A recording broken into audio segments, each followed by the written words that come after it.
ఎందుకంటే ఇది ఉపదేశంగా చెప్తున్నాను. నా ఉపదేశానికి ఇది ఒక ఫౌండేషన్గా నేను మీకు చెప్తున్నాను. ఈరోజు పునరుద్ధాన దినం. ఏంటండి ఇది? అంటే పునరుద్ధానం అనంటే తిరిగి జన్మించడం. పునరుద్ధానం అంటే తిరిగి జన్మించడం. ఏంటి తిరిగి జన్మించడం అంటే ఏంటి? యేసుప్రభు మరణించక ముందు యేసుప్రభుతో చాలామంది శిష్యులు ఉండేవారు. తనని ప్రేమించేవారు, తనని పూజించేవారు, తనను ఆరాధించేవారు, తనను గణపరిచేవారు, ఆయన చెప్పినవన్నీ చేసేవారు. అబ్బో, ఆయన ఎలాగ పొగిడేవారంటే ఆయన వెళుతుంటే ఆయన అడుగులో అడుగు వేసి వెళ్ళేవారు. జాగ్రత్త వినండి. ఎప్పుడు వరకు అదే అండి? ఆయన స్వస్థతలు పరిచినప్పుడు, ఆయన మేలు చేసినప్పుడు, ఆయన ఘనత చేసినప్పుడు, ఆయన గొప్ప గొప్ప కార్యాలు చేసినప్పుడు ఆయనే దేవుడని కొలిచారు, ఆయనే ప్రభు అన్నారు. ఆయన వెనక ఎప్పుడు కూడా 5,000 మంది 10,000 మంది ఎప్పుడు కూడా ప్రజలు ఉంటూనే ఉన్నారు. కానీ సడన్గా ఒకరోజు సంఖ్య తగ్గిపోయింది. ఎంతమంది ఉన్నారంటే ఈ మేలు పొందిన వాళ్ళు ఎవ్వరు కూడా లేరు. మేలు పొందిన వాళ్ళు ఎవ్వరూ లేరు. ఎవరున్నారంటే ఆయనకి కీడు తలపెట్టిన వారందరూ కూడా ఇప్పుడు రావడం మొదలుపెట్టారు. మేలు పొందిన వాళ్ళందరూ ఎక్కడికి వెళ్ళిపోయారు?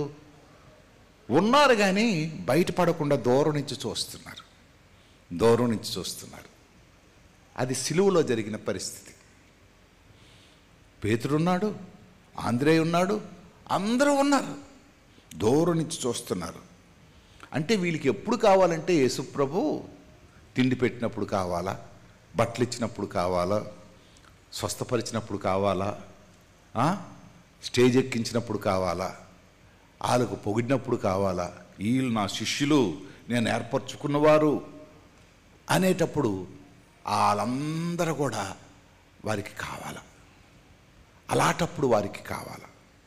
ఎప్పుడైతే యేసుప్రభుని సిలువ వేసేస్తారని తెలిసిందో, ఎప్పుడైతే కష్టాలు వచ్చాయో, ఎప్పుడైతే శ్రమలు వచ్చాయో, యేసుప్రభుని పొంతు పిలాతు దగ్గర తీసుకెళ్ళడం మొదలుపెట్టారో అప్పటి నుంచి కొంచెం దూరం అయిపోయారు. చాలామంది నాకు సలహాలు ఇస్తున్నారు ఇప్పుడు, అండ్ కొంచెం ఆగిపోతే మంచిదేమో కొన్ని రోజులు. ఎందుకంటే మీరు నాయకులు కదా, ఎప్పుడైనా కొంచెం ప్రమాదం ఉందేమో. పగడాల ప్రవీణ్ కుమారు చచ్చిపోయాడు కదా, అలాగే ఒక్కొక్కరిని దయచేసేస్తారేమో.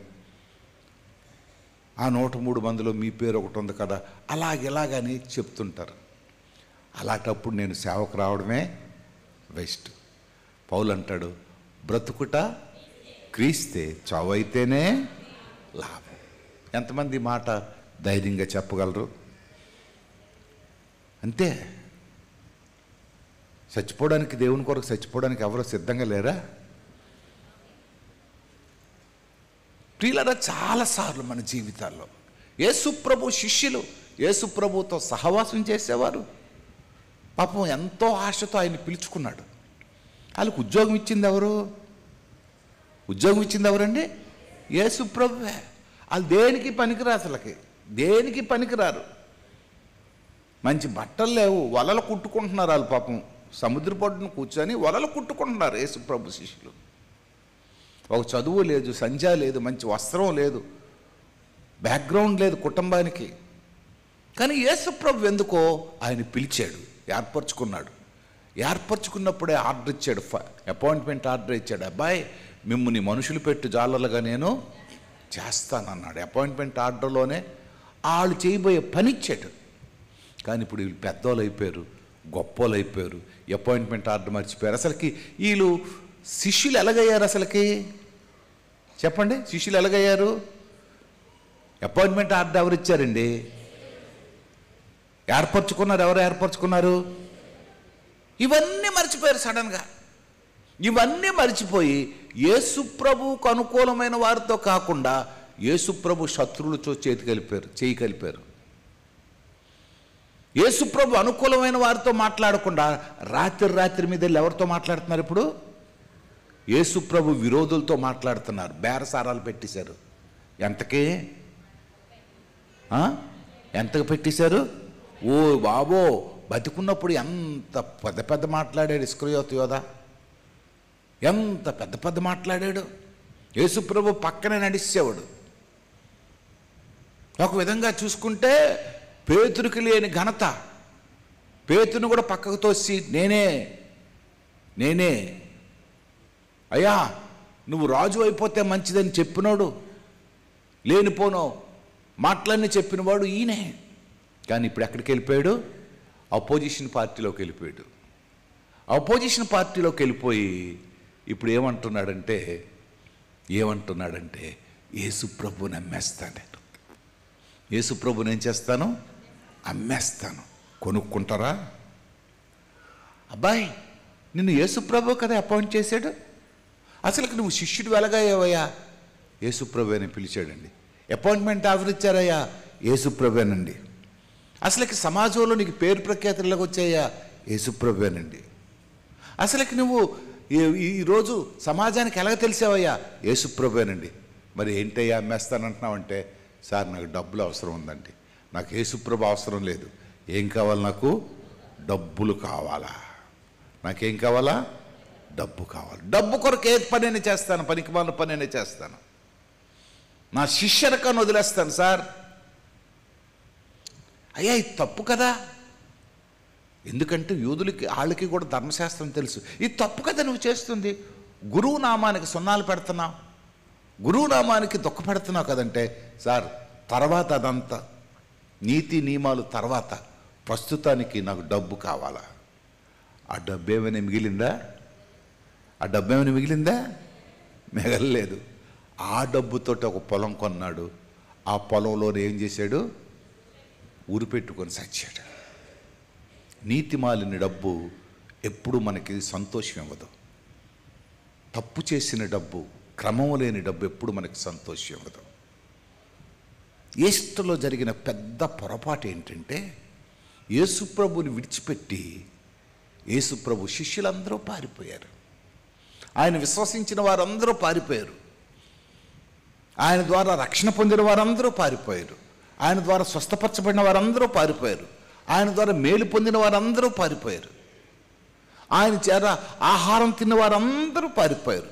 ఆయన బాప్తిస్మ ఇచ్చిన వారు, ఆయన రక్షణ పొందిన వారు, ఒకవేళ మన భాషలో చెప్పుకుంటే ఆయన ద్వారా వాక్యం విన్నవారు, ఆయన ద్వారా రక్షణ పొందినవారు, ఆయన ద్వారా బాప్తిసం పొందినవారు మన చర్చిలో నుంచి కూడా చాలామంది పారిపోయారు. నా ద్వారా బాప్తిసం పొందినవారు, నా ద్వారా రక్షణ మార్గం, నేను వాక్యం చెప్పి వారికి రక్షణలోకి తీసుకొని వచ్చాను. క్యాస్టిజాన్ని ఏర్పాటు చేసుకుని కొంతమంది వెళ్ళిపోయారు. కొంతమందికి అమ్మా సాక్ష్యంలో బూతులు వాడొద్దమ్మా అని అన్నాన్ని కొంతమంది వెళ్ళిపోయారు. అంటే ఉన్నది ఉన్నట్టుగా చెప్పకూడదు. చాలామంది అలాగ దూరం అయిపోయారు.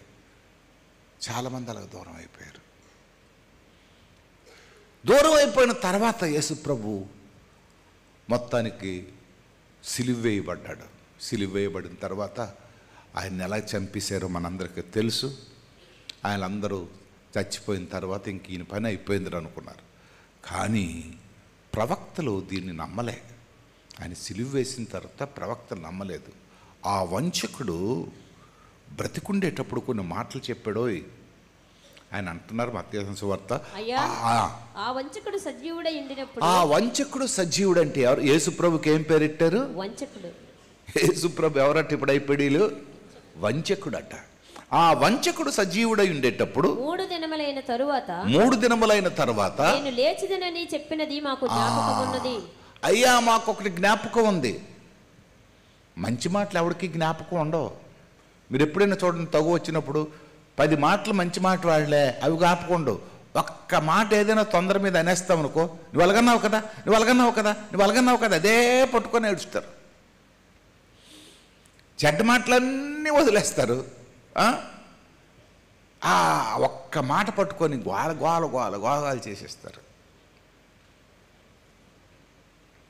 చేసేస్తారు. నిన్న మనం ర్యాలీ వస్తుండేటప్పుడు ఒకడు బస్సు మీద వస్తున్నాడు. బస్సు ఆపురా బాబు అంటే ఆపడు. అందరికీ కోపాలు వచ్చేస్తాడు. నేను బస్సు ముందు ఉంటుంటే తోసేస్తున్నాడు. బస్సు మీద వచ్చి ఇలా ముందుకు తోసేస్తున్నాడు. నేను ఇలాగ అన్నాను ఆయనకి, అయ్యో నాకు కుడేస్తున్నారు ఇట అని అంటున్నాడు. రిక్వెస్ట్ చేసి ఎంతమంది అడిగిన ఇక అందరూ పట్టుకున్నారు ఒక్కసారి. అప్పుడు నోరు మూసుకొని ఊరుకున్నాడు. ఎంతసేపు 10 నిమిషాలు అయిపోద్దాయా, వెళ్ళిపోతాడు. పోలీసుడు కూడా చెప్పాడే, ఆగయ్యా వెళ్ళిపోతాడు, ఆగయ్యా అని అంటే ఆగడు. బస్సు మీద నిలబడితే ఇలా బస్సు తోసుకొని వచ్చేస్తున్నాడు. నేను ఎందుకు ఈ మాటలు చెప్తున్నాను తెలుసా? ఆయన నిజం చెప్పితే ఆయనకి ఏం పేరెట్టారు?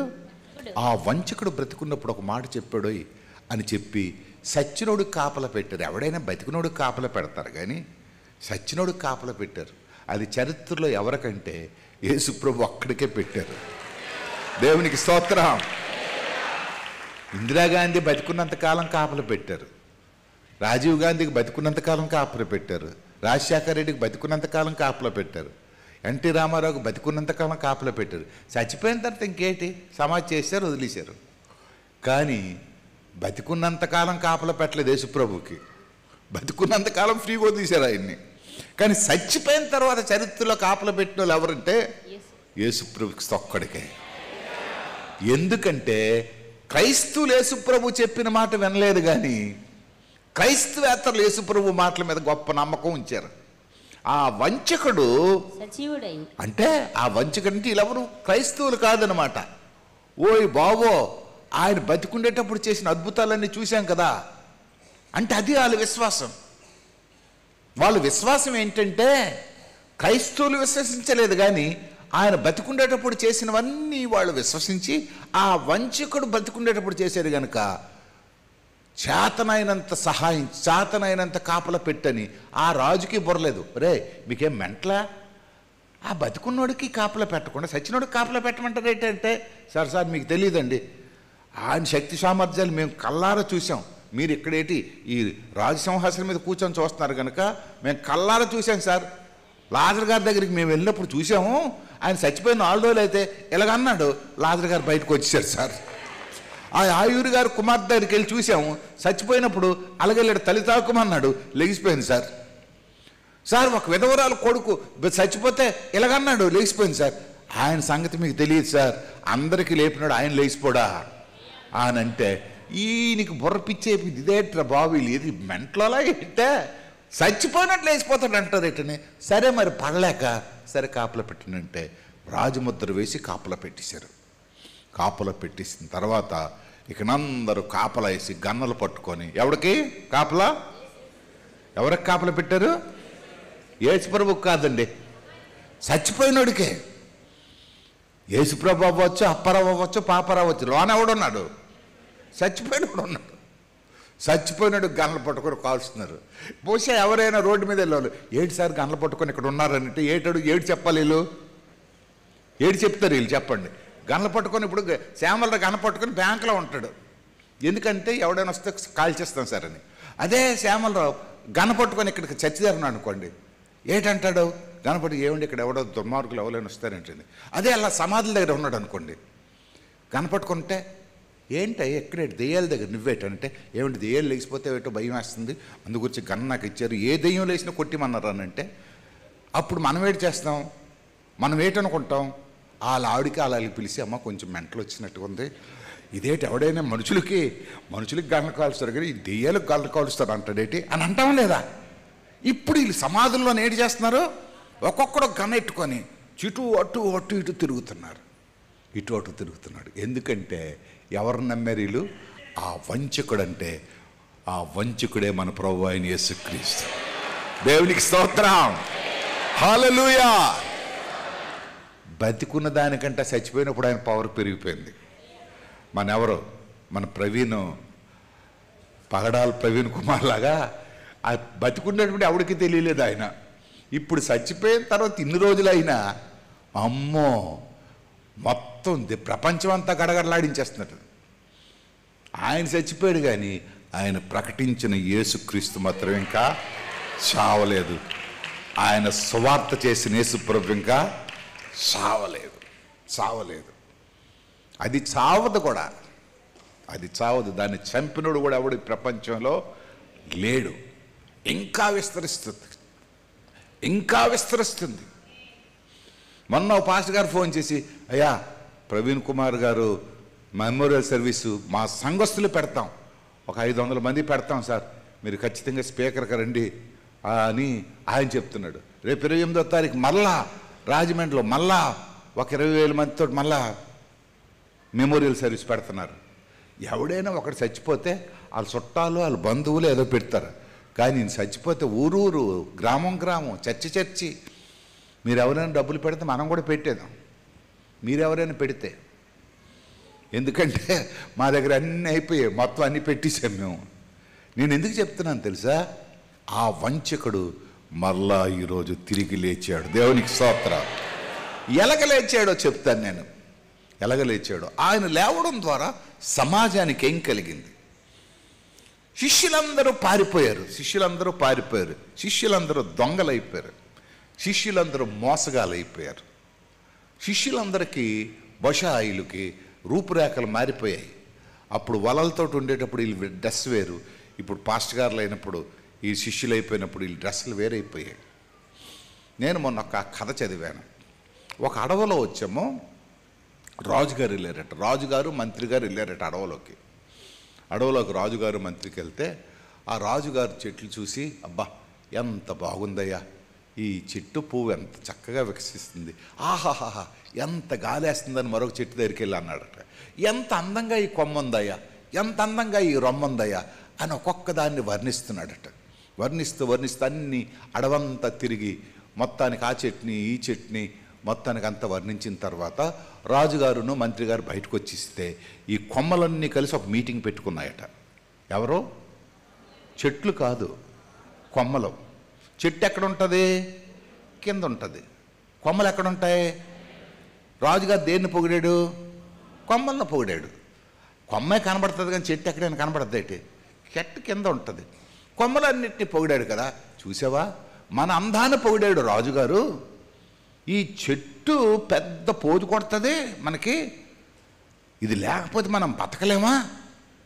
మనం వికసిస్తున్నాం, మనం పువ్వులు పోస్తున్నాం, మనం గాలేస్తున్నాం, మనం వచ్చామంతా చేస్తుంటే ఇది వచ్చేమో ఏదో దీని పేరు ఎట్టుకుంటుంది, మర్రి చెట్టు అంటుంది, రావి చెట్టు అంటుంది, టేకు చెట్టు అంటుంది, మనకు పేరు లేదు ఊరు లేదు, దీని పేరు పెట్టుకొని మనం బతకవలసి వస్తుంది అని కొమ్మలన్నీ పెట్టి ఒక కొమ్మ బుర్రతిరుగుడు కొమ్మ ఒకటి ఉంది. అంటే కొన్ని కొమ్మలు ఎలాగుంటాయి? వంకరలుగా తిరుగుతాయి కదా, సరిగ్గా పెరగవు. బుర్రతిరుగుడు కొమ్మ ఏంటంటే, నన్ను లీడర్ని చేయండి అయ్యా, నేను దాని సంగతి చెట్ల సంగతి చూస్తానంటే ఈ రోజు నుంచి నువ్వే మాకు ప్రెసిడెంటువు అని అన్నదట. అప్పుడు ఇది ఆర్డర్ వేసిందట, రేపటి నుంచి కొమ్మలన్నీ పటపట ఇరిగిపోండి, మనం వేరైపోదాం, అప్పుడు ఈ చెట్ల సంగతి చూద్దామంటే మొత్తానికి ఆ రాత్రి గట్టిగా గాలేసి రొమ్మలన్నీ ఇరిగిపోయి పక్కెళ్ళిపోయి 2 రోజులు అయింది, 3 రోజులు అయితే ఎండిపోవడం మొదలెట్టాయట. ఏలపడిపోతే ప్రెసిడెంట్ గారి దగ్గరికి వెళ్ళాయట. ఏంటి సార్ మీరు ఇరిగిపోమన్నామని ఇరిగిపోయాం, ఏంటి నీ ఎండిపోతున్నాం, లేకపోతున్నాం, గాలేద్దామంటే లేకపోతున్నాం, పువ్వు పోవాలంటే పువ్వు లేకపోతుంది, ఏటి ఇలాగైపోతున్నాం, ఏంటి మీ మాట అనవసరం మేము దెబ్బ అయిపోయాం అని అంటుంది. దానికి ఆన్సర్ లేదు. ఇదేంటి సంగతి అంటే, దాంట్లో నా వృద్ధుడు ఉన్నాడట, కొంచెం ముదరోడు. ఆ ముదరోడు వచ్చేవారు, పిచ్చోళ్ళారా, చెట్టు లేకపోతే మీరు ఎక్కడ ఎదుగుతారు? మీకు కావలసిన ఆక్సిజన్, మీకు కావలసిన నీరు, మీకు కావలసిన ఎరువు ఆ మొదల్లో నుంచే. అంటే మీరు ఎదగడానికి కారణం ఏది? చెట్టు. తీగ ద్రాక్షవల్లిలోని ఉంటే తప్ప అది తనంతట తాను ఎదగదు. మీరేటనుకున్నారు, కొంచెం ఎదిగినప్పటికీ కొంచెం పెరిగినప్పటికీ మా అంత అందం లేదు, మా అంత బలం లేదు అనుకొని మీరు ఎదగడం ప్రారంభించారు. మీకు ఒక నాయకత్వం కింద, మీకు ఒక పద్ధతి కింద, మీకు ఒక పరిస్థితి కింద ఉండడం ఇష్టం లేదు. కనుక మీ మట్టుకు మీరు బతకాలనుకున్నారు. ఇప్పుడు ఏమైపోయారు? మీరు ఆఖరికి ఎండిపోయారు. 4-5 రోజుల తర్వాత ఈ ఊరోళ్ళు వచ్చి మిమ్మల్ని తీసుకెళ్ళి ఎక్కడ పెట్టేస్తారు? పొయ్యిలో పెట్టేస్తారు. అప్పుడు తెలుస్తుంది మీ యాసాలని నిన్ను. కనుక ఎప్పుడైతే చెట్టుతో ఉంటారో చెట్టు మీకు నీరు పోస్తుంది, దానికి ఒక పేరు ఉంటుంది, దానికి ఒక ప్రత్యేకత ఉంటుంది, దానికి ఒక పరిస్థితి ఉంటుంది. కనుక ప్రియులారా, ఈరోజు జరిగిన పరిస్థితి ఇదే. ఈ శిష్యులందరూ వెళ్ళిపోయారు. ఎక్కడికి వెళ్ళిపోయారు? బయటికి వెళ్ళిపోయారు. శిష్యులందరూ బయటికి వెళ్ళిపోయారు. శిష్యులందరూ బయటికి వెళ్ళిపోయి అక్కడ కూర్చుంటే యేసు ప్రభు లేచిపోయాడు. ఇప్పుడు చూడండి, మార్కు రాసిన సువార్త 16వ అధ్యాయము 2వ వచనం. మార్కు రాసిన సువార్త పెందలకడనే లేచి బయలుదేరి సూర్యోదయమైనప్పుడు ఇక్కడది నా వాచనం, సూర్యోదయమైనప్పుడు అంటే సూర్యోదయం లేకముందు ఏముంటుంది అమ్మా చెప్పండర్రా, అలా చెప్పొచ్చు కదా మీరు. సూర్యోదయం రాకముందు ఏముంటుందండి? యేసు ప్రభు పునరుద్ధానం లోకానికి ఏమిచ్చిందంటే వెలుగును ప్రసాదించింది, చీకటిని పారద్రోలింది. దేవునికి స్తోత్రం. యేసుక్రీస్తు పునరుద్ధానం చీకటిని పారద్రోలింది. యేసుక్రీస్తు పునరుద్ధానం లోకానికి వెలుగునిచ్చింది. అమ్మా, ఇటు అటు కదులుతున్నారు, మాటికి ఆ తలుపులు వేస్తుంటే ఏసీ పోతుంటుంది, నాకు కూడా డిస్టర్బెన్స్గా ఉంటుంది. కనుక సూర్యోదయమైనప్పుడు ఇంకా మీరు చూస్తే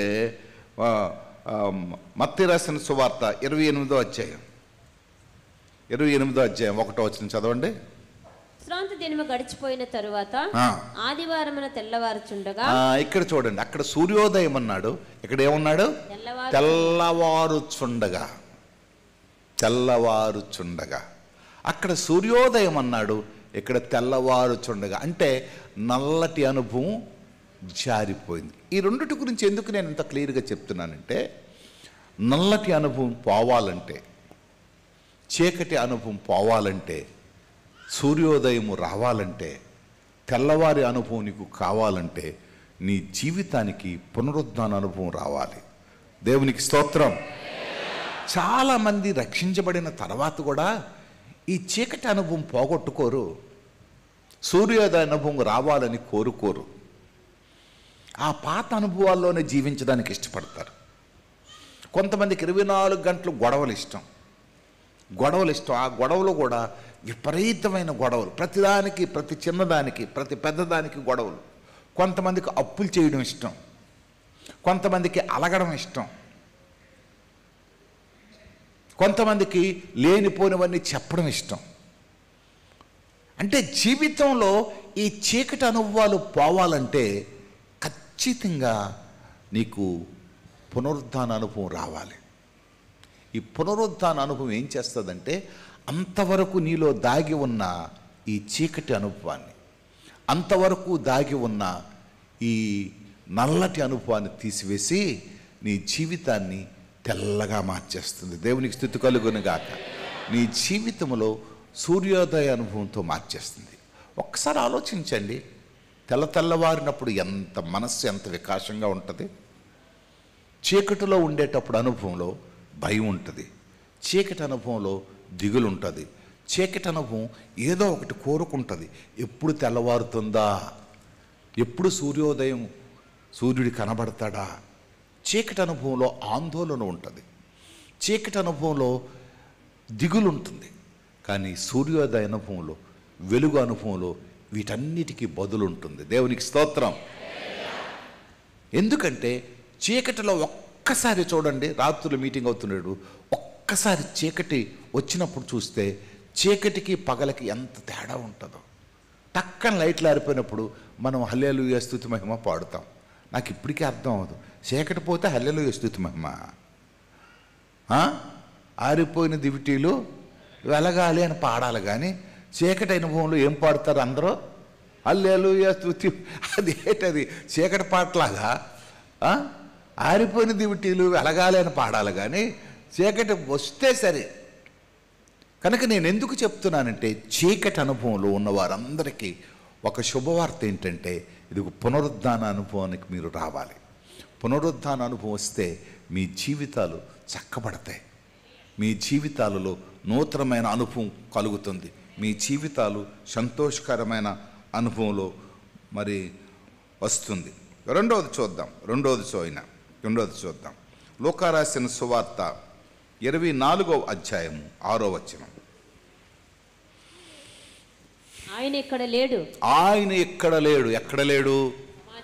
ఆయన సమాధిలో లేడు. అంటే అర్థం ఏంటంటే మరణం నిన్నేమి చేయలేదు. పునరుద్ధాన అనుభవం నీకు ఇచ్చా మరొక ఆనందం ఏంటంటే, మరొక సంతోషం ఏంటంటే, నీకు మరణం లేదు. నీకు మరణం లేదు. ఆయన ఇక్కడ లేడు.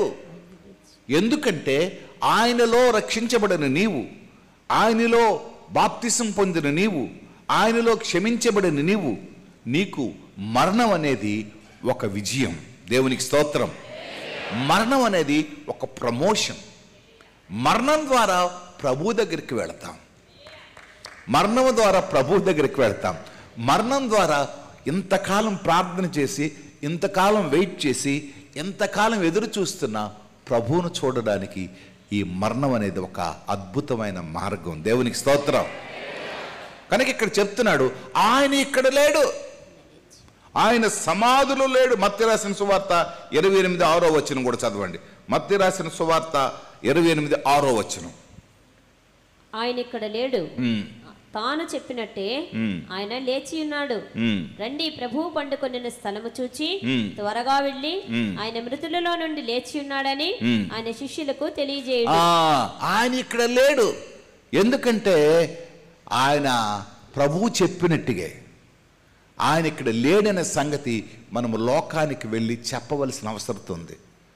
ఇది నీవు ముందు నమ్మితేనే నువ్వు లోకానికి చెప్పగలవు.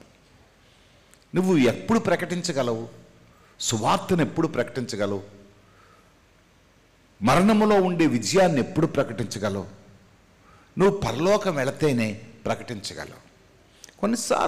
కొన్నిసార్లు మన జీవితాల్లో కొన్ని విషయాలను యాక్సెప్ట్ చేయం. ఏంటి యాక్సెప్ట్ చేయం అంటే, మన బంధువులు, మన తోబుట్టువులు, లేకపోతే మన ఇంట్లో ఉన్నవారు తాగుతారనుకో, వ్యభిచారం చేస్తారనుకో, దేవుడు క్షమిస్తారు కదండి అని అంటాం. దేవుడు క్షమిస్తారు కదండి. ఎవరైనా అలాగంటే బాధపడిపోతాం. అది తప్పు, అది పరమ తప్పు. అది ఎవరైనంటే నువ్వు బాధపడ అవసరం లేదు. నువ్వే అసలుగా చెప్పాలా. నీ తమ్ముడో, నీ అన్నో, ఇంట్లో ఉండే యవనస్తులో దారి తప్పి మళ్ళుతుంటే నువ్వు చెప్పాలా. అయ్యా, పరలోకం వెళ్ళడానికి ఇదొక ఆటంకం. ఈ ఆటంకాన్ని నువ్వు సరిచేసుకోకపోతే నువ్వు పరలోకం వెళ్ళలేవు. యేసు ప్రభు పరలోకాన్ని నుంచి దేవదూతలు వచ్చి ఆయనకి లేపి తీసుకెళ్ళాయి. లాజరు ధనవంతుడి గురించి చూస్తే, ధనవంతుడికి అన్నీ ఉన్నాయి, కానీ పరలోకం వెళ్ళడానికి ఆయనకి అవకాశాలు లేవు. లాజరుకి ఏమీ లేదు. లాజరు పేదోడు, దిక్కుమాలినవాడు. కానీ ఆయన చనిపోయినప్పుడు ఎవరు తీసుకెళ్లారు? దేవదూతలు వచ్చి తీసుకెళ్ళారు. దేవునికి స్తోత్రం. మనము దేవదూతలతో వెళ్ళబడే మనుషులుగా ఉండాలి. కనుక మొట్టమొదటిది ఏంటంటే, పునరుద్ధానం నీకేమిచ్చింది? వెలుగునిచ్చింది. రెండోది ఏంటంటే, పునరుద్ధానం నీకు ఒక ఛాలెంజింగ్ స్పిరిట్ ఇచ్చింది. మూడోది చూద్దాం. పునరుద్ధానం మత్తయి రాసిన సువార్త 28:5. 28:5. దూత స్త్రీలను చూచి మీరు భయపడకుడి. మూడోది ఏంటంటే, ఫియర్ నాట్. పునరుద్ధానం నీకు ఒక ధైర్యాన్ని ఇస్తుంది. ఏంటి ధైర్యం? ఏడుస్తున్న వారికి, దిగులుతో ఉన్న వారికి, భయం చెందుతున్న వారికి, అమ్మా ఏంటి, ఎందుకు వెళ్తున్నారు మీరు ఇటు?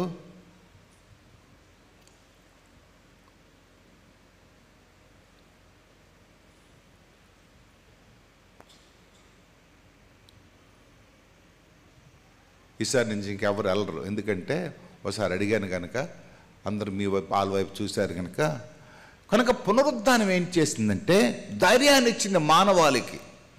వీరు దిగులుతో ఉన్నారు అప్పటికే, వీరు భయంతో ఉన్నారు అప్పటికే. ఈరోజు మానవాళి రకరకాలైన భయాలతో ఉన్నారు. కష్టం అనే భయం, పిరికితనం అనే భయం, జీవితం అనే భయం, బ్రతుకనే భయం, పిల్లలనే భయం, భర్త అనే భయం, జీవితంలో చాలా చాలా భయాలతో ఉన్నారు. ప్రస్తుతం ఆంధ్రప్రదేశ్ చాలా భయంతో ఉంది, అప్పులనే భయంతో ఉంది. మన పిల్లలకి ఉద్యోగాలు ఏమవుతాయో, పాపం కష్టపడి చదువుకుంటున్నారు. ఎవరికి పరిస్థితులు అనుకూలంగా లేవు. మన రాష్ట్రం గురించి కూడా ప్రార్థన చేయాలి. గత 10 సంవత్సరాల నుంచి కూడా అప్పుల్లో కూరుకుపోయింది మన రాష్ట్రం అప్పుల్లో కూరుకుపోయింది. మన రాష్ట్రం బాగుపడాలంటే మళ్ళా క్రైస్తవులే ప్రార్థన చేయాలి. ఎందుకంటే మన ప్రార్థన దేవుడు వింటాడు. కేవలం మన కొరకు మనమే కాదు, కానీ మన రాష్ట్రం కొరకు, ముఖ్యంగా మన దేశం కొరకు ప్రార్థన చేయాలి. ప్రస్తుతం మతం అనే మత్తులో మునిగిపోతుంది. ఇన్నాళ్ళు వాట్సాప్ ఓపెన్ చేస్తే రకరకాల వార్తలు వచ్చాయి. ఇప్పుడు వాట్సాప్ ఓపెన్ చేస్తే మరొక వార్త రావడం లేదు. మతాల గురించి 24 గంటలు కూడా మత విమర్శల గురించే వస్తున్నాయి. ముఖ్యంగా క్రైస్తవుల సమయంలో భయపడని అవసరం లేదు. ఎందుకంటే భయాన్ని తీర్చే దేవుడు ఉన్నాడు. దేవునికి స్తోత్రం. ఆ రోజు కూడా వీరు భయంతోనే ఉన్నారు. నాయకుడిని చంపేసి సమాధి చేశారు. నాయకుడే లేకపోతే నమ్ముకున్న వారు ఏమవుతారు? నాయకుడే కృంగిపోతే నమ్ముకున్న వారు ఏమవుతారు? కానీ మరలా నాయకుడు బ్రతికి చెప్తున్నాడు, భయపడొద్దు, మరలా నేను పునరుద్ధానుడయ్యాను, ఆయన లేచినాడనే సంగతి లోకానికి చెప్పండి. మీరు ధైర్యంగా ఉంటే, మీరు భయాన్ని మీ హృదయంలోంచి తీసివేసిస్తే ధైర్యాన్ని నింపుకొని ఇతరులకు కూడా ఇదే వార్త చెప్తారు. ఇంకా మొట్టమొదటిది resurrection gives to the world great light, సూర్యోదయం. రెండోది resurrection gives to the world, సమాధిలో లేడు, ఆయన ఖాళీ సమాధి. మూడోది రిజరెక్షన్, మూడోది ధైర్యం. నాలుగోది చూడండి, 16వ అధ్యాయం, మార్కు రాసిన సువార్త 16వ అధ్యాయంలో, భారమైన రాయి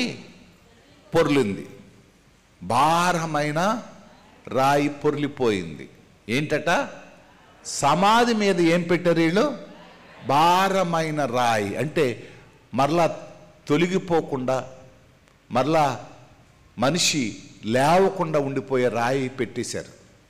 ఈరోజు మన జీవితాల్లో కూడా వాక్యం చెప్తుంది ఏంటంటే, ప్రయాసపడి భారం మోసే జనులారా. అంటే భారం మోస్తున్నాం మనం. కుటుంబం అనే భారం, పిల్లలనే భారం, సంసారం అనే భారం, పరిస్థితులనే భారం. చాలాసార్లు ఎవరికి చెప్పుకోలేని భారాలు మన జీవితాల్లో ఉంటాయి. ఒంటరిగా ఏడవాలనే భారం ఉంటుంది కొంతమందికి. మన పిల్లలను చూస్తుంటే మనకే దిగులేస్తుంటుంది. మన ఆర్థిక పరిస్థితులు చూస్తుంటే మనకే భయం వేస్తుంటుంది. ఈ భారాన్ని ఎలాగ తొలగించుకోగలమో అని అనిపిస్తుంటుంది. కానీ పునరుద్ధానం ఏం చేసిందంటే, ఎవ్వరూ తొలగించలేదు, కానీ పరలోకం నుంచి దేవదూతలు వచ్చి ఈ రాయిని ఏం తొలగించేసింది. దేవునికి స్తోత్రం. ప్రియులారా, పునరుద్ధానంలో పాలు పంపులు పొందాలంటే నువ్వేం చేయాలా? ఈ పునరుద్ధాన అనుభవంలోనికి రావాలా. పునరుద్ధాన అనుభవంలోకి వస్తే నీ మీద ఉండే ఈ భారం తొలగిపోతుంది. యేసయ్య సిలువలో రక్తాన్ని కార్చింది ఎందుకంటే నీ భారాన్ని తొలగించడానికే, కేవలం నీ పాపాన్ని క్షమించడానికే కాదు, నీకు రక్షణ ఇవ్వడానికే కాదు, నీకు మేలు చేయడానికే కాదు, కానీ నీ భారాన్ని తొలగించడానికి వచ్చాడు.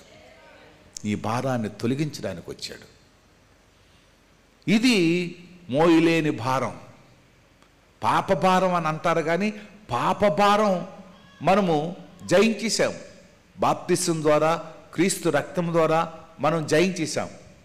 కానీ లోక సంబంధమైన భారం, కొంతమందికి అప్పుల భారం, కొంతమందికి కొన్ని అలవాటుల భారం, అది లేకపోతే బతకలేం. రాత్రి ఆ 2 సొక్కలు వేసుకోకపోతే నిద్ర రాదు. ఆ నల్లమందు వేసుకోకపోతే నిద్ర రాదు. పనికిమాల బతుకులు, వాళ్ళు మళ్ళీ క్రైస్తవులు. వాళ్ళు ఎవరండి? క్రైస్తవులు. అలాంటి వాళ్ళు క్రైస్తవులు అని చెప్పుకోకూడదు. వాళ్ళు హిందువులకి వెళ్ళిపోతే మంచిది. ఎందుకంటే నీ నుంచి ఇతరులందరూ కూడా ప్రభు అయిన యేసుక్రీస్తుని అవమానపరుస్తారు.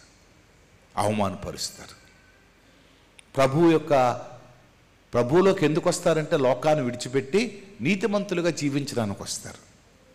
కనుక ఈ భారాన్ని గరించడానికి ప్రభు అయిన యేసుక్రీస్తు ఆయన అంటాడు కదా, రండి మన వివాదమును తీర్చుకుందాము.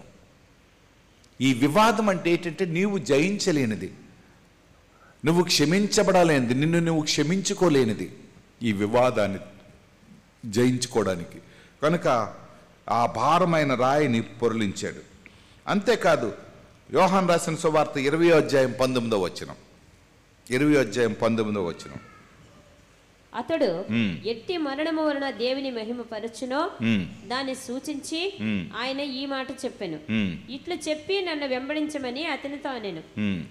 పేతురు వెనుకకు తిరిగి యేసు ప్రేమించిన వాడును భోజన పంక్తిని ఆయన రొమ్మును ఆనుకొని, ప్రభువా నిన్ను అప్పగించి వాడవడని అడిగిన వాడునైన శిష్యుడు. అమ్మా యోహాను రాసిన సువార్త నాకంత డైరెక్షన్ పక్క వెళ్ళిపోతున్నా. చాలమ్మా చదువు. ఆదివారం సాయంకాలమున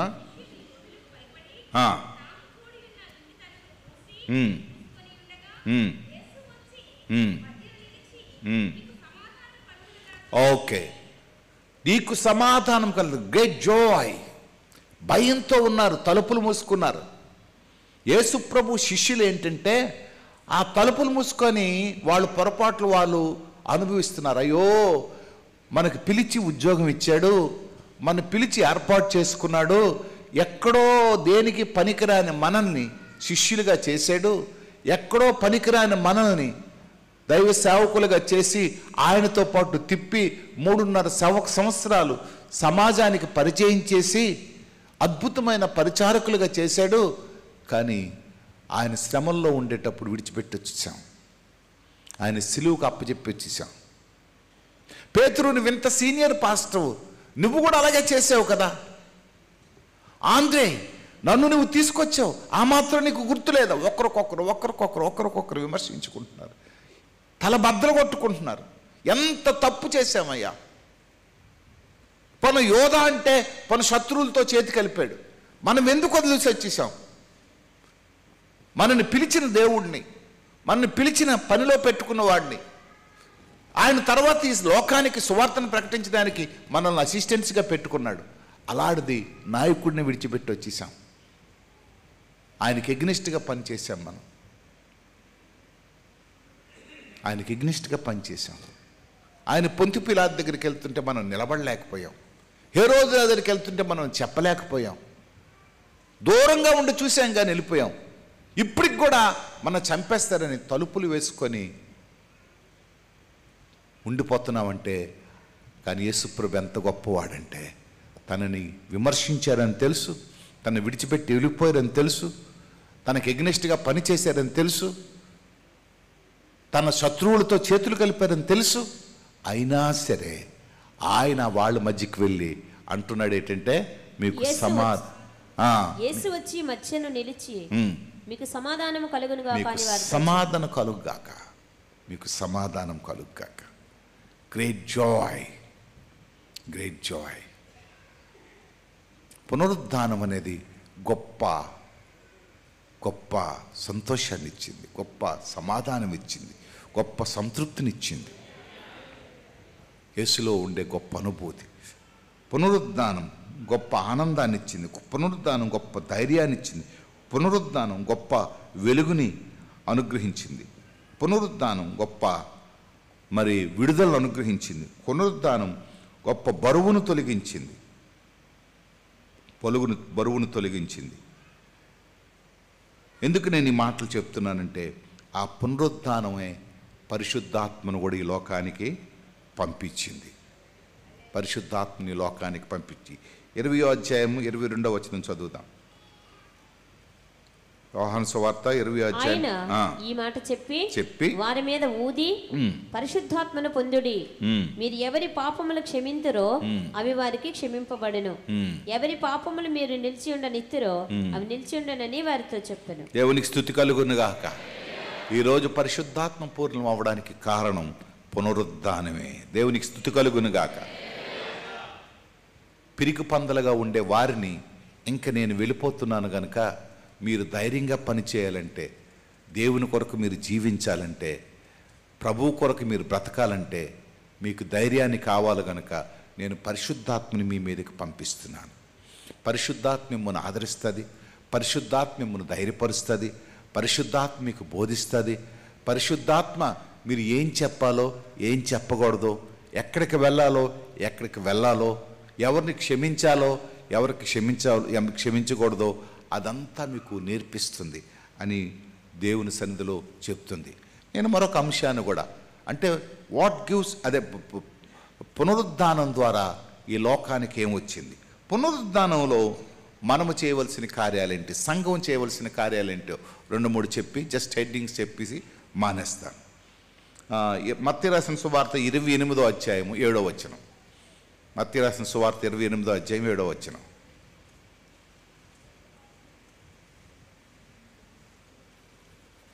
త్వరగా వెళ్ళి ఆయన మృతులలో నుండి లేచి ఉన్నాడని అని శిష్యులకు తెలియజేయుడి. సరే, ఇప్పుడు ఏం చెప్తున్నాడు, ఎవరికి చెప్పమంటున్నాడు?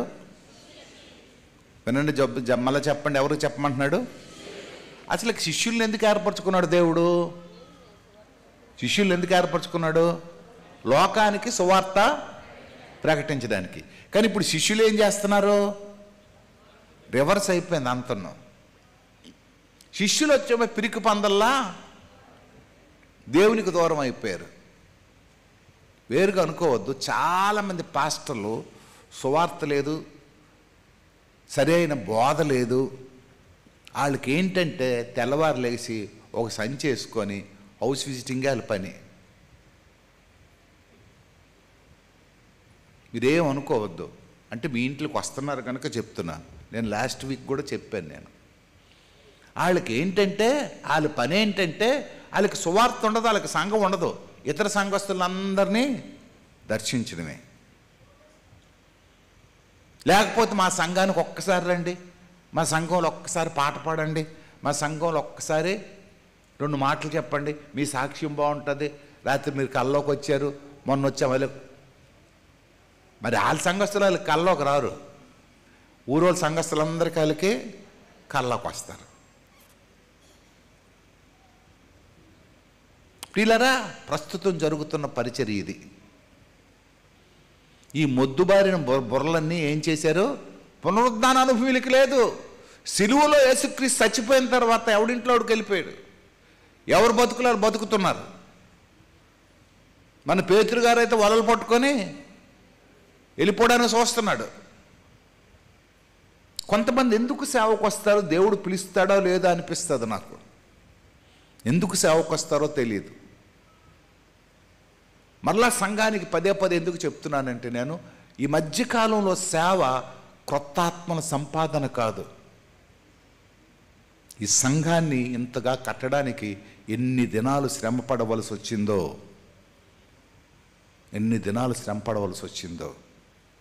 ఈ ఊరు నేను వచ్చినప్పటికీ మీకు చాలాసార్లు చెప్పాను, 2 వ్యక్తులతోటే ప్రారంభించాను. నా మొట్టమొదటి బిలీవర్ మా ఆవిడే. నాకు ప్రసంగం నేను చేస్తే అప్పుడు నాకు ప్రసంగాలు కూడా వచ్చేవి కాదు. తర్వాత గొల్లోడు దొరికాడు, ఆయనకి బోయేజ్ అని పేరు పెట్టాను నేను. ఆయన సగం లుంగి కొట్టుకొని వచ్చేవాడు. ఆడు నాకు ఫోటోలు తీస్తుండేవాడు. ఆయన వచ్చినంత వరకు ఆయనే నాకు పెద్ద హీరో. ఆయన వచ్చిన వరకు మాకు ఆరాధన స్టార్ట్ అయ్యేది కాదు. తర్వాత ఆయనతో పాటు మరొకడు వచ్చాడు. తర్వాత గణపతి వచ్చాడు. ఆయన ఏం చేసేవాడంటే మా కన్నబొమ్మలతో ఆడుకుండేవాడు. మేము అలా ఇద్దరు చూస్తుండేవాళ్ళం.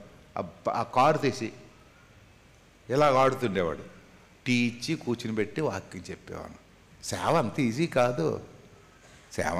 కాదు. ఎంతో కాలం కష్టపడితే 10 మంది అయ్యారు. తర్వాత ఫ్యాక్టరీస్ కాలనీకి వెళ్ళాను. దేవుని మహాకృప చేత కొంతమంది అయ్యారు. అప్పుడు మన శేషావతమ్మ గారు కొడుకు, శేషావతమ్మ వచ్చిందా? వచ్చింది. శేషావతమ్మ కొడుకు పెద్ద రౌడీలా ఉండేవాడు అప్పుడు. తనప్పుడు నా దగ్గరకు వచ్చాడు, బాప్తీసు పొందాడు. తను, శ్రీను, ఇప్పుడు మన చిరువాల అన్నయ్య, రామారావు, వీళ్ళందరూ ఒక బ్యాచ్. అప్పుడు అకాడిని వాయిస్తూ వాళ్ళకి పాటలు పాడుతూ నేర్పిస్తూ పాటలు ఇదన్నమాట. ఎంత దినాలన్నీ తలంచుకుంటే దుఃఖం వచ్చేస్తుంది. వచ్చిన వాళ్ళందరికీ మాకు సరిపోయిన డబ్బులు ఉండేవి కాదు. వాళ్ళకి పాటలు నేర్పిస్తూ అలాగా మొత్తానికి అటు ఇటు చేస్తే ఒక 20 మంది అయ్యారు. అప్పుడు ఆనంద పాస్టర్ గారు వచ్చారు. ఆయన చాలా కాలం నాతో ఉన్నాడు. అప్పుడు ఒక 10-15 మంది పిల్లలతో హాస్టల్ స్టార్ట్ చేశాను. నేను ఎందుకు చెప్తుంటానంటే ఇవన్నీ మర్చిపోను నేను. మాధవ్ అడిగితే చాలా విషయాలు చెప్తాడు మీకు. ఇక్కడుండే ఇవన్నీ ఇవి దేవుని మహాకృప ఇప్పుడు చూస్తుంటే ఇప్పుడు పిల్లలు ఎంత అదృష్టవంతులో అనిపిస్తుంది. అప్పుడు పాకలు వేసుకొని ఆ పాకల్లో పాము వచ్చి వర్షం పడితే కారిపోయేవి. కానీ దేవుడు ప్రయాసను వ్యర్థం చేయకుండా కాపాడాడు. దేవునికి స్తోత్రం. ప్రయాసకు తగిన ప్రతిఫలాన్ని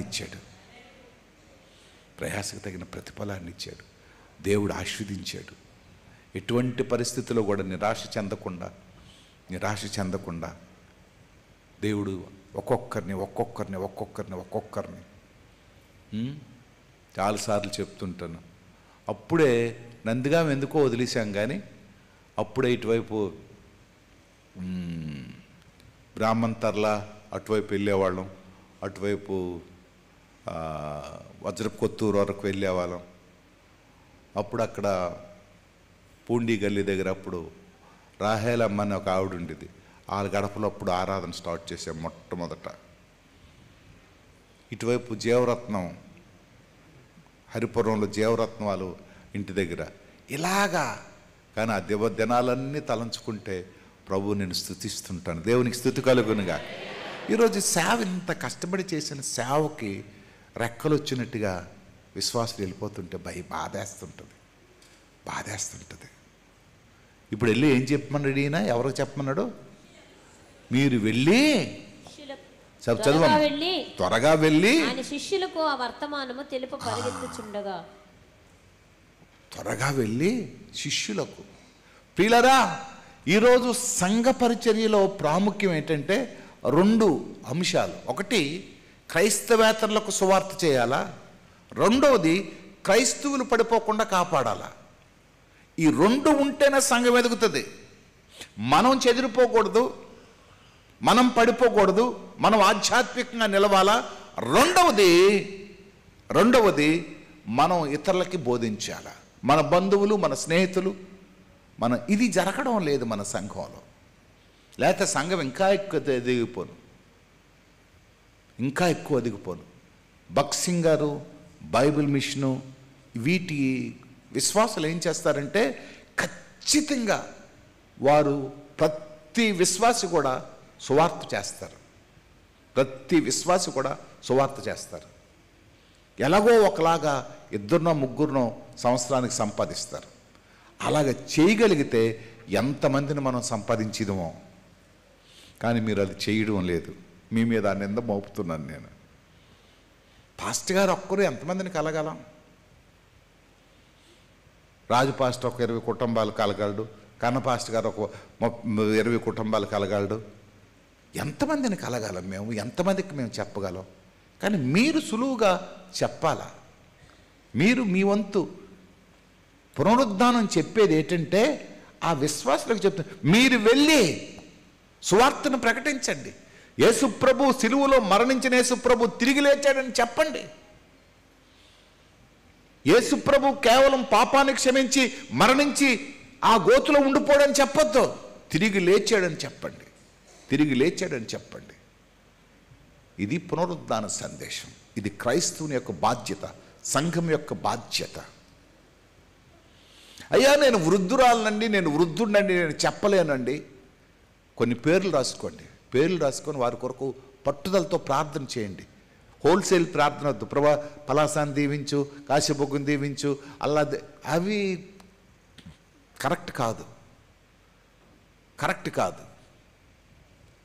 ఖచ్చితంగా కొన్ని పేర్లు రాసుకొని వారు సంఘానికి వచ్చినంత వరకు ప్రార్థన చేయండి, ప్రార్థన చేయండి. ప్రియులారా, దర్శనం అనేది ఈరోజు కాకపోయినా ఏదో ఒక రోజు నెరవేరుతుంది. దర్శనం లేకుండా ఏ పని చేయొద్దు. నేను మొన్న చెప్పాను అనుకుంటాను, నేను నా చిన్న కొడుకు ఇదే గ్రౌండ్లో కూర్చొని, అప్పటికి ఇదే హైవే వెళ్తుండేది, లారీలు వెళ్తుండే వస్తుండే, కారు లారీ వెళ్తుండేది. కారు లారీ వెళ్తుంటే ఏంటి అంటే కారులు రా అని అన్నాను. అబ్బా అనేవాడు. అంత వయసు కాదు. ఒరే ఏదో ఒక రోజు ఎవడో ఒకడు వచ్చి ఇదిగో ఈ కారు నీకు ఇచ్చేస్తున్నాను, నేను తాళాలు ఇచ్చి వెళ్ళిపోతాడని అనేవాడు. 32 సంవత్సరాల క్రితం మాట ఇది. నా కారు వచ్చిందా లేదా, వచ్చిందా లేదా, ఎవడు ఇచ్చాడా లేదా? సో ఫుల్గా ట్యాంక్ ఫుల్గా పెట్రోల్ కొట్టించి ఇచ్చాడు ఆయన. నాకు యాక్సిడెంట్ అయిన తర్వాత మళ్ళా దేవుని చిత్తమైతే మరలా మరొక కారు వస్తుంది. నాకు ఇన్నోవా కారు మీద ఉంది, దేవుడు ఇచ్చేస్తాడండి. తర్వాత సిమెంట్ బస్తాలు వెళ్ళిపోయేవి. అప్పుడు నేను కూర్చొని ఏంటాడే ఇవేనంటే సిమెంట్ బస్తాలు రా అన్నాను. మళ్ళీ చెప్పేవాడు, రే మనం ఏదైనా ఇక్కడ కట్టాలనుకునేటప్పుడు సిమెంట్ బస్తాలు ఎవడో ఒకటి తెచ్చి లారీలతో తెచ్చి లారీ సిమెంట్ బస్తాలు తెచ్చి ఇచ్చేస్తాడంటే, నేను లారీ అడిగితే మొత్తం 6 లారీలు సిమెంట్ దేవుడు ఇచ్చాడు మనకి. ఈ సిమెంట్ ఇది ఫస్ట్ ఫ్లోర్ వేస్తుండేటప్పుడు ఒక ఆయన 3 లారీలు ఇచ్చాడు. ఇది చూడడానికని మరొక ఆయన వచ్చాడు. వచ్చి తెల్లవారి 7 గంటలకు వచ్చి మీదకి వచ్చి చూశాడు. నా నాన్న అంటాడు, అన్నా ఇది సిమెంటు బాగుంది మంచిదే కదా అని అన్నాడు. అలాగని చూశాడు. నాకు ఛాన్స్ పోయింది, నేనే అసలుకి ఇద్దాం అనుకున్నాను దీనికని అన్నాడు. పోనీ అవకాశం ఉంది మీదకెద్దులే అని అన్నాను నేను.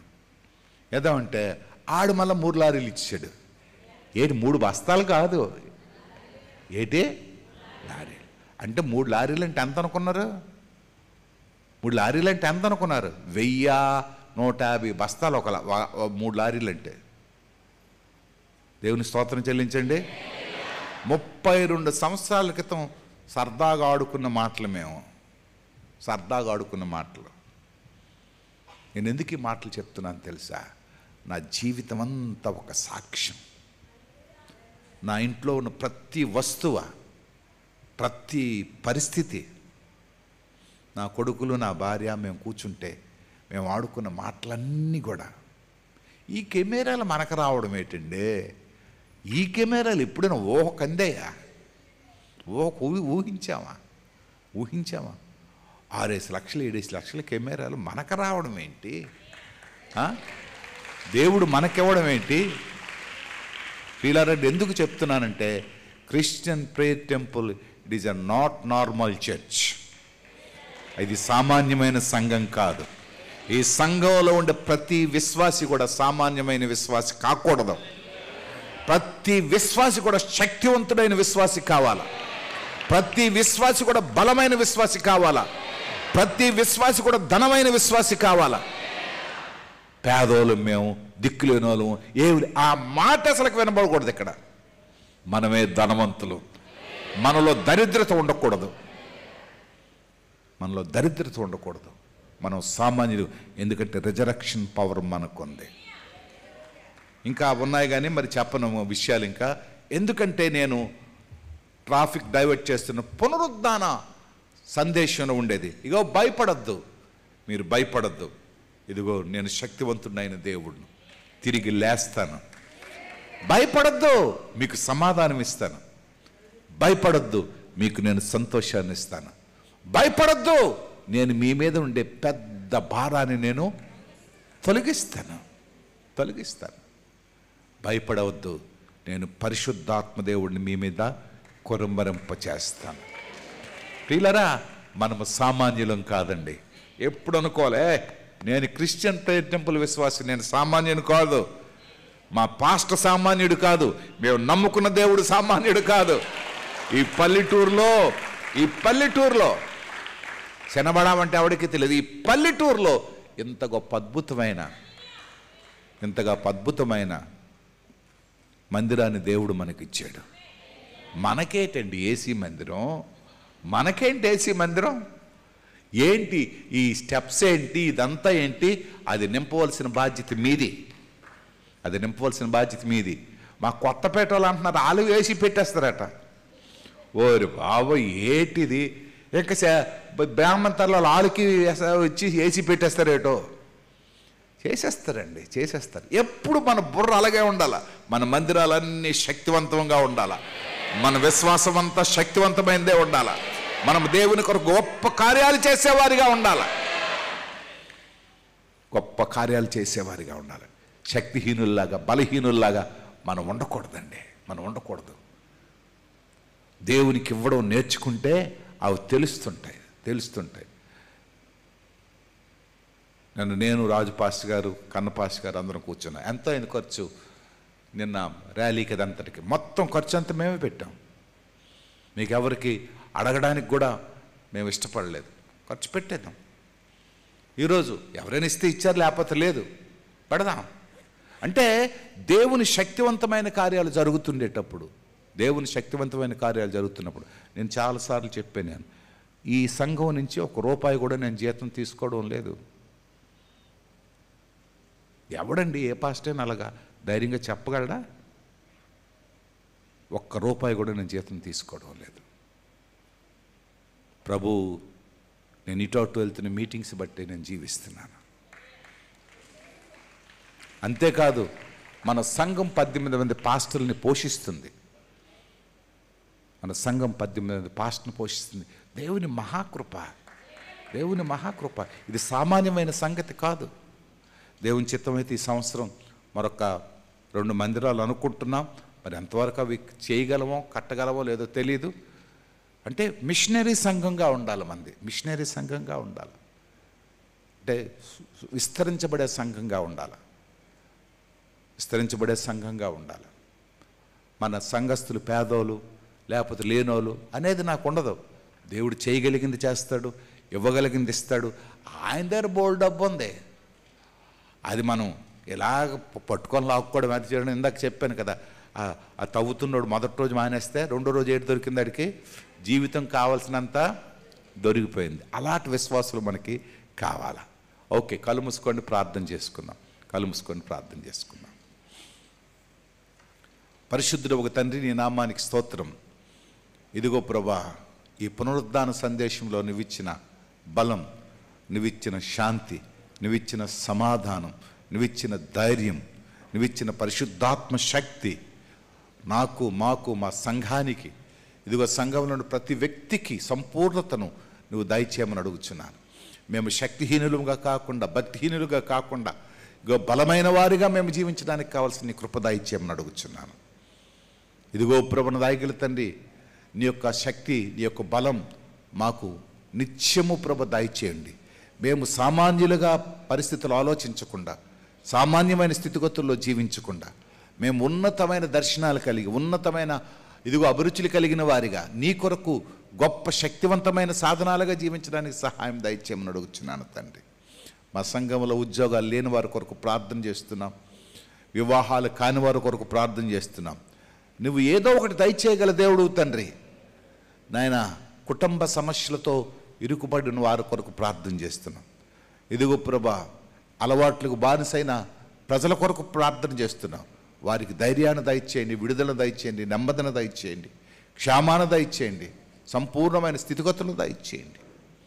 ఆయన నీకు వందనాలు చెల్లిస్తూ, నీ సన్నిధి కాంతిలో మమ్మను, మా సంఘాన్ని దీవించి, మేము నీ కొరకు గొప్ప కార్యాలు చేసేవారిగా మమ్మను బలపరచమని, రోజు రోజుకి శక్తివంతమైన